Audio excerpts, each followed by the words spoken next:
Doctor Yunus সাহেব সুন্দরভাবে দেশ চালাচ্ছে। ওনার কাছে আমার একটা অনুরোধ, আমার 2টা শিশু রয়ে গেছে, আমার 3.5 বছরের শিশু, আমার শিশুটা করছে, আমার তো 15 বছরের ছেলে আছে, 2টা বাচ্চা 3 বছর।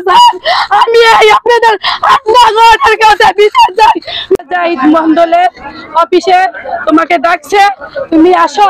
উনি বলছে কেন যে এখানে আমরা মিটিং আছে, তোমার ওনার বড় ভাইয়ের সাথে শ্রদ্ধার কোনো ঝগড়া নাই, খাইছে নাই, কিছু নেই, ভালো মধ্যে ডাক দিয়েছে, সরল মনে ওখানে নিয়ে গেছে, নিয়ে যায় আমার স্বামীরে বাইরে ফেলেছে। স্যার এটি এই খুনিদের আমি বিচার চাই, বিচার চাই খুনিদের। আপনারা এই ব্যানারে তো সবাইকে দেখতে পাচ্ছেন কারা কারা আমার স্বামীকে খুন করেছে। আমি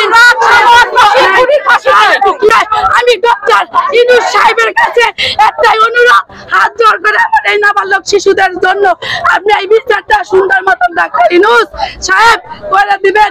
এইটা আপনার কাছে বিধবা নারী আবেদন, আপনার কাছে। আমি অল্প বয়সে স্যার আমাকে বিধবা করে দিছে।